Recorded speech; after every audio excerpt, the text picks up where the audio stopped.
Hello students, मेरा नाम Tinku Jain chemistry classes से लास्ट वीडियो ठोस अवस्था वाले चैप्टर की लेके आया था, जिसमें ठोसों की सामान्य जानकारी का अध्ययन किया। उसको 2 मिनट के लिए पहले रिवाइज करते हैं। ठोस अवस्था क्या होती है? किसी पदार्थ की वह अवस्था जिसमें अवयवी कणों के मध्य प्रबल आकर्षण बल होने से न्यूनतम रिक्त स्थान पाया जाता है तथा अवयवी कण सटी हुई अवस्था में परस्पर जुड़कर किसी सघन संरचना का निर्माण करते हैं। पदार्थ की ऐसी अवस्था ठोस अवस्था कहलाती है। कल आपको बताया कि जो अवयवी कण होता है वो अवयवी कण 4 प्रकार का हो सकता है। अवयवी कण के रूप में या तो आयन प्रयोग करते हैं, या फिर परमाणु प्रयोग करते हैं, या फिर अणु प्रयोग करते हैं, और चौथा बताया था अष्टीकर्नेल तथा संयोजी इलेक्ट्रॉन। अष्टीकर्नेल तथा संयोजी इलेक्ट्रॉन, इस संयोजी इलेक्ट्रॉन को कई लेखक इलेक्ट्रॉन समुद्र भी कहते हैं। तो ये जो अवयवी कण होता है ये 4 प्रकार का हो सकता है: आयन, परमाणु, अणु, अष्टीकर्नेल तथा संयोजी इलेक्ट्रॉन। इसके अलावा ठोसों के सामान्य अवलक्षणों का अध्ययन किया, जिसमें एक गुणधर्म ये बताया कि ठोसों का द्रव्यमान, आकार व आयतन दोनों ही क्या होते हैं? निश्चित होते हैं। एक गुणधर्म ये बताया ठोसों में प्रत्येक कण अपनी माध्य स्थिति के सापेक्ष कंपन या दोलन करता है। ठोस जो होते हैं इनकी एंट्रोपी जो होती है वो लगभग शून्य होती है, या ठोसों की एंट्रोपी का मान न्यूनतम पाया जाता है।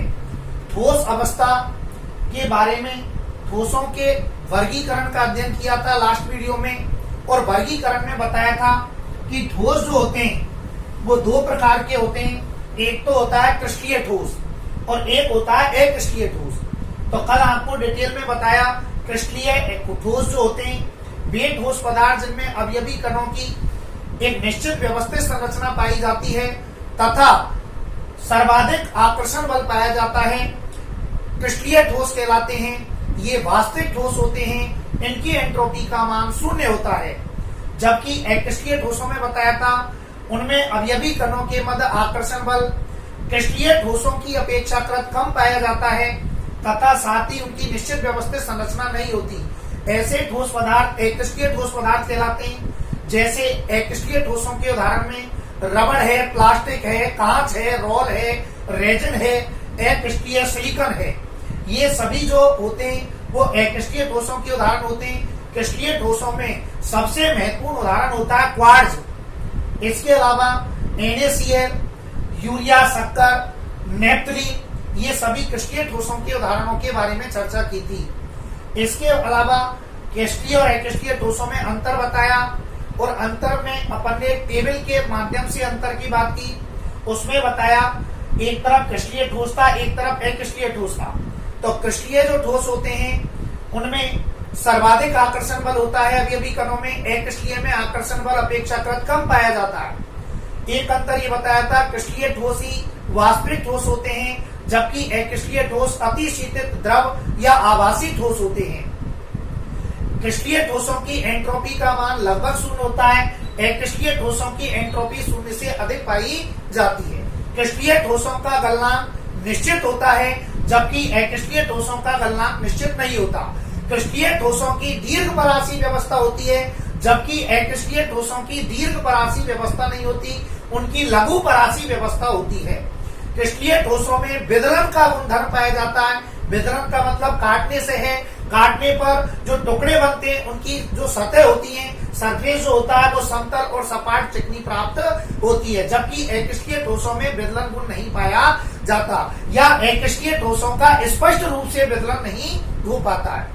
इसके अलावा क्रिस्टलीय ठोस में ये बताया था कि क्रिस्टलीय ठोस में एक विशेष गुण होता है जिसे कहते हैं विषमदैशिकता।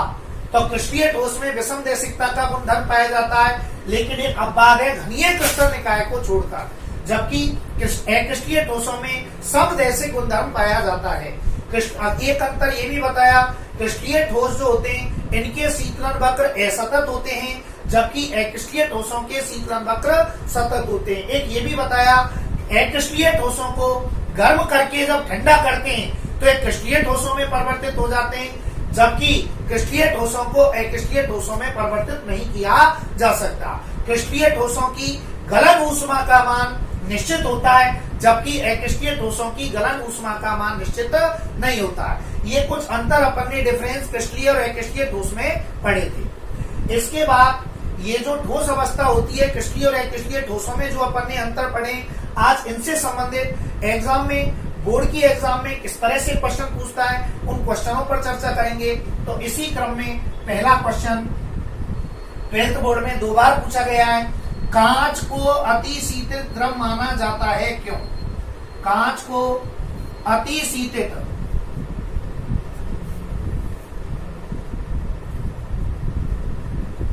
द्रव माना जाता है क्यों? माना जाता है क्यों? कांच को अति शीतित द्रव माना जाता है क्यों? अब ये जो प्रश्न है 2 तरीके से आ सकता है। आपको मैंने उदाहरण बताया कांच कैसा ठोस होता है, अक्रिस्टलीय। तो ये प्रश्न ऐसे भी पूछ सकता है कांच की जगह कि अक्रिस्टलीय ठोसों को अति शीतित द्रव माना जाता है क्यों? प्रश्न कांच भी पूछ सकता है और अक्रिस्टलीय ठोस भी पूछ सकता है। अति शीतित द्रव की जगह एक शब्द और प्रयोग कर सकता है जिसको कहते हैं आभासी ठोस। आभासी ठोस।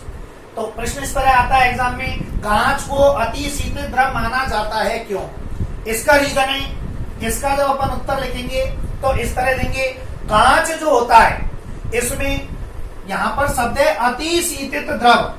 अति शीतित का मतलब होता है ऐसे द्रव, बहुत ठंडे द्रव। शीतलता का मतलब होता है ठंडा, और ये हो गए द्रव। तो अति शीतित द्रव का मतलब है बहुत ठंडे द्रव। तो कांच को अति शीतित द्रव माना जाता है क्यों? इसका रीजन है क्योंकि जो द्रव होते हैं, बहुत ठंडे जो द्रव होते हैं, इनमें एक विशेष गुणधर्म पाया जाता है बहने का। इनमें बहने का गुणधर्म पाया जाता है और ये भी धीरे धीरे बहते हैं। धीरे धीरे ये बहने का गुणधर्म इनके अंदर पाया जाता है। तो इस धीरे धीरे बहने के गुणधर्म को लैंग्वेज के रूप में इस तरह कहते हैं, द्रवों के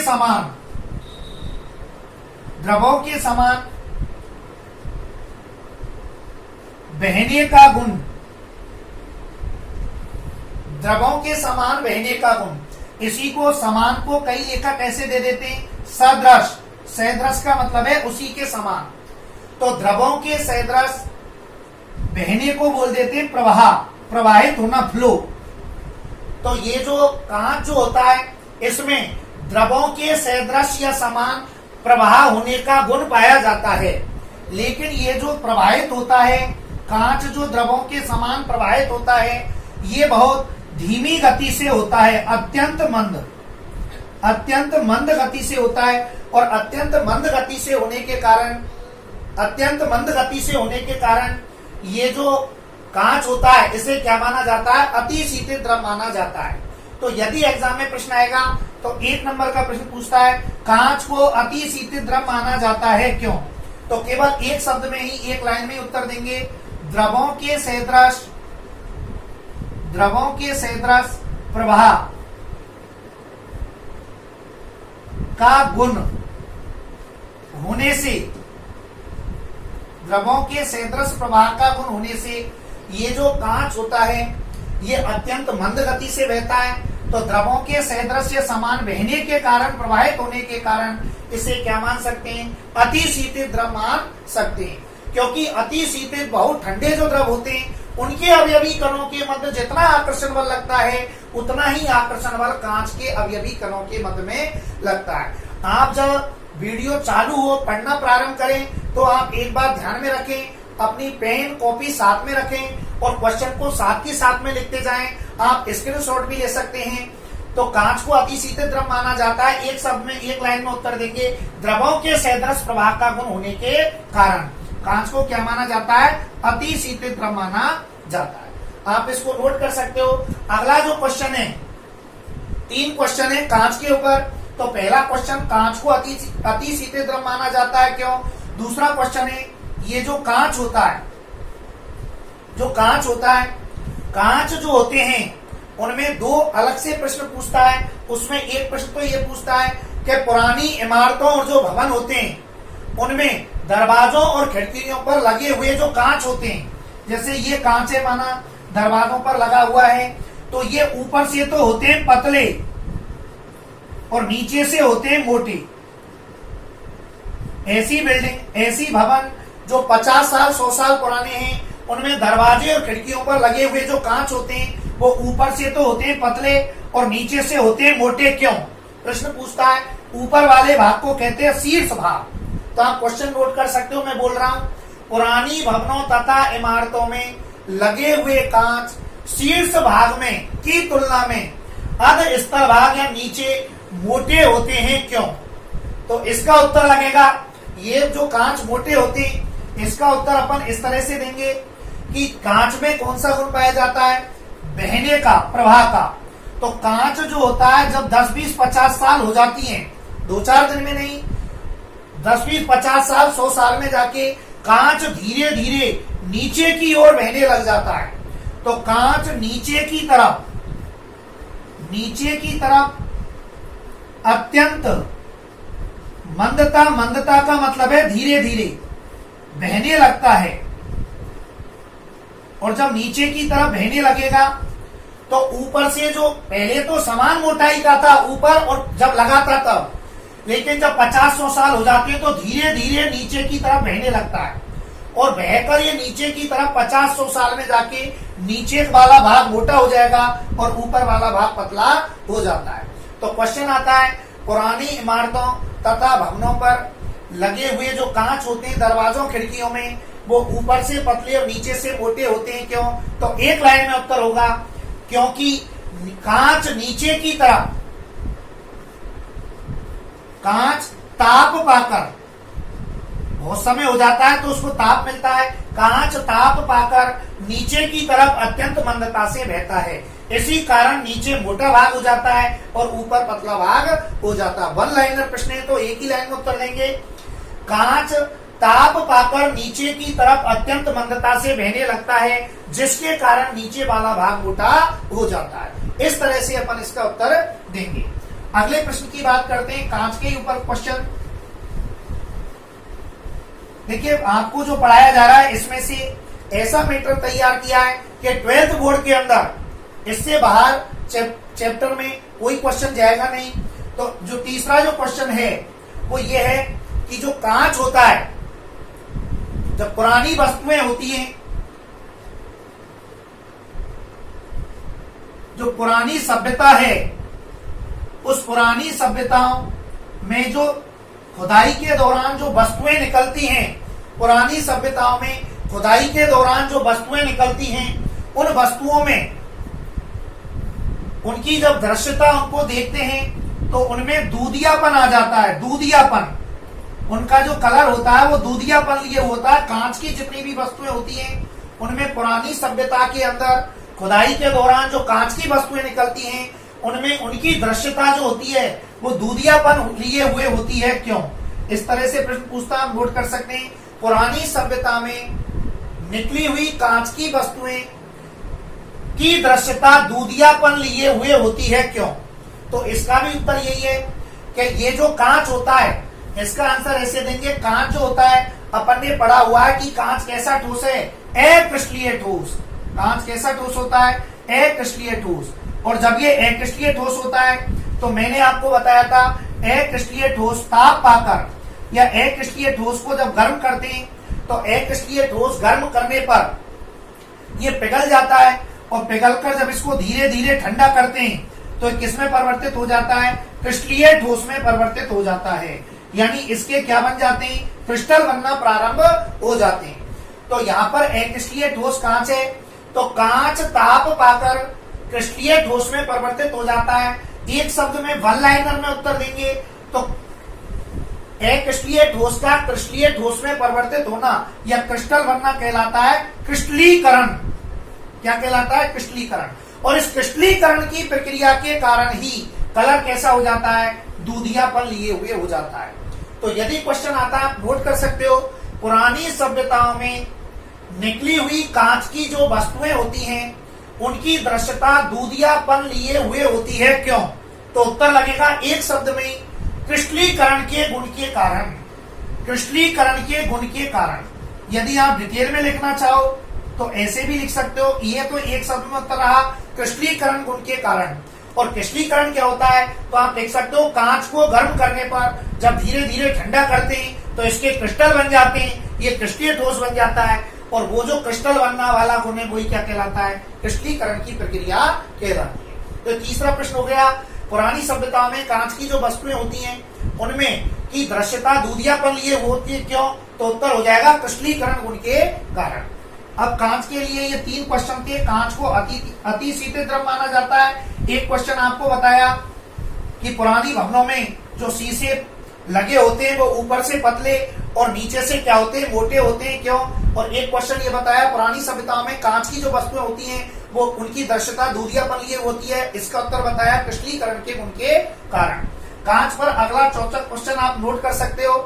एग्जाम में बहुत ही घुमा के देता है और तब वहां कंफ्यूज हो जाते हैं। एक शब्द तो देता है क्वार्ट्ज, बहुत ही मोस्ट प्रश्न, बहुत कंफ्यूजन वाला प्रश्न है। एक शब्द देता है क्वार्ट्ज और दूसरा शब्द देता है इसी से जुड़ा हुआ क्वार्ट्ज कांच, और पूछ लेता है क्वार्ट्ज और क्वार्ट्ज कांच में क्या अंतर है। तब कंफ्यूजन हो जाता है। यहाँ क्वार्ट्ज शब्द इसमें भी मिलता है लेकिन ये शब्द पूरा क्वार्ट्ज कांच और ये शब्द है क्वार्ट्ज, तो इनमें अंतर क्या है ये अपन को ध्यान में रखना है। तो क्वेश्चन बनता है क्वार्ट्ज तथा क्वार्ट्ज कांच में अंतर क्या है, तो उत्तर लगेगा ये जो क्वार्ट्ज होता है, उत्तर यहीं पे बता रहा हूं मैं। क्वेश्चन ये था क्वार्ट्ज तथा क्वार्ट्ज कांच में क्या अंतर है, तो उत्तर लगेगा क्वार्ट्ज जो होता है वो सिलिका जो होती है मिट्टी, सिलिका जिसका सूत्र SiO2 होता है, तो क्वार्ट्ज जो होता है वो सिलिका का कैसा रूप होता है, क्रिस्टलीय रूप होता है। सिलिका का क्रिस्टलीय रूप, यानी ये कैसा ठोस है क्वार्ट्ज, केवल क्वार्ट्ज शब्द आएगा तो क्रिस्टलीय ठोस।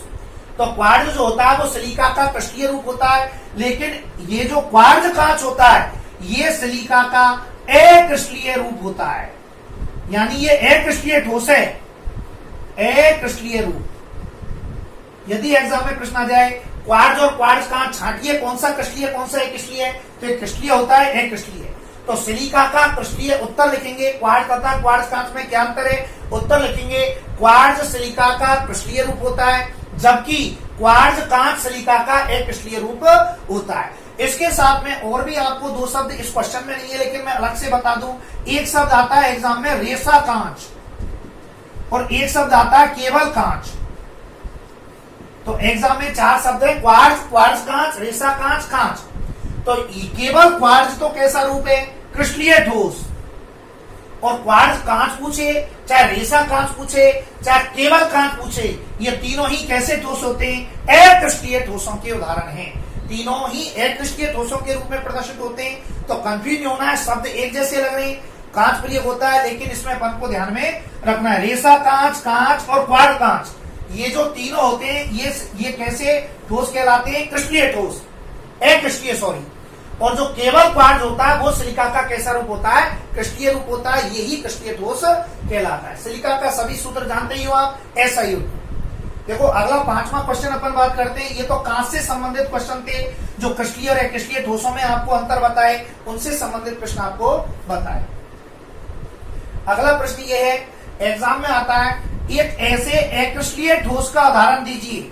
आप क्वेश्चन लिख सकते हो अक्रिस्टलीय ठोस का उदाहरण, एक ऐसे अक्रिस्टलीय ठोस का उदाहरण दीजिए जो सूर्य के प्रकाश को, सूर्य की जो प्रकाश होता है उस सूर्य के प्रकाश को विद्युत में परिवर्तित करता है।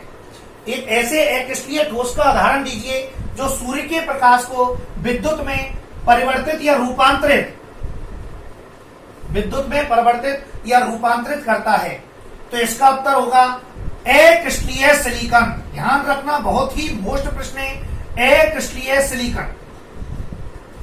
ये अक्रिस्टलीय ठोस है और ये जो अक्रिस्टलीय सिलिकॉन होता है ये सूर्य के प्रकाश को विद्युत में परिवर्तित करके प्रकाश वोल्टीय सेल, प्रकाश वोल्टीय सेल के रूप में कार्य करता है, प्रकाश वोल्टीय सेल।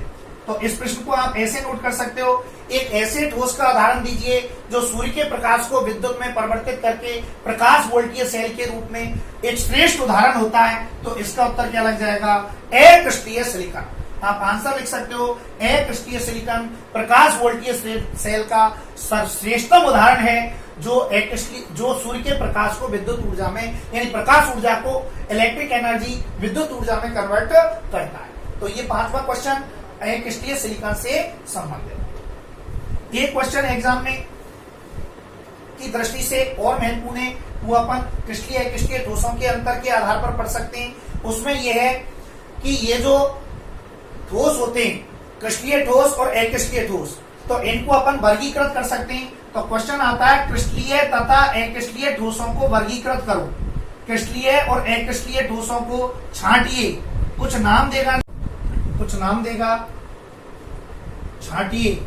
क्वेश्चन ऐसे आएगा, कुछ आपको नाम देगा, क्रिस्टलीय तथा अक्रिस्टलीय ठोसों को छांटिए। उसमें एक तरफ क्रिस्टलीय ठोस एक तरफ अक्रिस्टलीय ठोस अपन को छांटने पड़ेंगे। जैसे उसने एक नाम दे दिया पॉलीयूरेथेन, यूरेथेन। एक नाम दे दिया पॉलीवाइनिल क्लोराइड, इसको शॉर्ट में अपन लिख सकते हैं पीवीसी, बहुलक संरचना होती है पॉलीवाइनिल क्लोराइड। एक लिख सकते हैं सेलोफेन। इसके अलावा एक टेफ्लॉन, ये बहुलक संरचना होती है, तो एक तो ये दे दिए। इसके अलावा एक दे दिया नेफ्थलीन, एक दे दिया NaCl, एक दे दिया कांच, एक दे दिया कॉपर Cu, और आपसे कह दिया इनमें क्रिस्टलीय ठोस कौन कौन से, अक्रिस्टलीय ठोस कौन कौन से। तो लास्ट वीडियो में अपन ने पहले भी बताया था, ये जो चारों हैं ये बहुलक संरचनाएं होती हैं। ये कैसे ठोस हैं? अक्रिस्टलीय है, ये अक्रिस्टलीय ठोस होते हैं। इनके अलावा जो कांच होता है ये भी अक्रिस्टलीय ठोस होता है, और ये नेफ्थलीन है, NaCl है, Cu है, एक और शब्द देता है पोटेशियम नाइट्रेट KNO3। ये जो चारों होते हैं ये कैसे ठोस के उदाहरण हैं? क्रिस्टलीय ठोस के। ये चारों क्रिस्टलीय ठोस होते हैं। तो अपन टेबल में लिख सकते हैं, उत्तर लिखेंगे। ये तो एक साथ देगा एग्जाम में, एक तरफ लिख देंगे क्रिस्टलीय ठोस, उसके नीचे लिख देंगे, सामने लिख देंगे नेफ्थलीन, NaCl, Cu और KNO3, और दूसरी तरफ अक्रिस्टलीय ठोस, उसमें सामने लिख देंगे पॉलीयूरेथेन, PVC, सेलोफेन, टेफ्लॉन। ये कैसे, और कांच, ये कैसे ठोस होते हैं?